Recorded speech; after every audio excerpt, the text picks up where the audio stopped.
जय भारत, जय संविधान, जय विज्ञान, जय भीम, नमो बुद्धाय। देश आजाद होके भी बर्बाद है, देश आजाद होके भी बर्बाद है। रंग रंजित भारत माँ का दामन हुआ, पड़ गई तेरिया हाथ में हम कली की माताओं का सूर्यागन हुआ। आज देश आजाद होकर के कितना दिन गुजर गया, लेकिन मेरे दोस्तों हम उन्हें क्यों भूल जाते हैं। हमें उनको नमन करना चाहिए, श्रद्धांजलि करना चाहिए। क्यों कि उन महापुरुषों ने इस भारत देश को गुलामी से छुड़वाया था। गीत के माध्यम से दे रहा हूं।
किया था, लेकिन हम उन्हें नहीं भूले।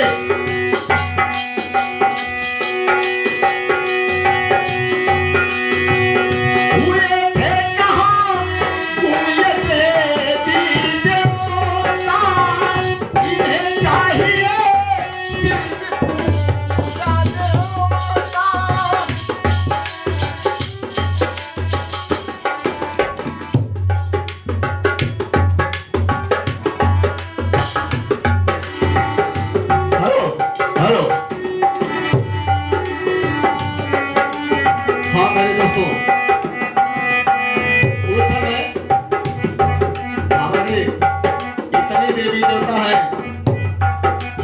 की सेवा करते हैं,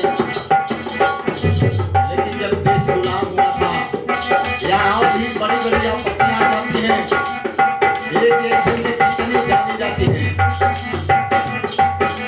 तो उस समय हुए थे कहाँ घूमिए थे दीदे मोता, इन्हें चाहिए चिट्ठी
बताइए उस समय सभी भक्तों ने गुहार लगाई होगी, और जब संकट पड़ता है हमेशा गुहार लगाते हैं, लेकिन क्या चलता है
अंग्रेज मिल करके गरीबों पर इतनी जुल्म ढा दिया, इतना अत्याचार कर दिया कि हमारे देश की माँ बहन बेटी भी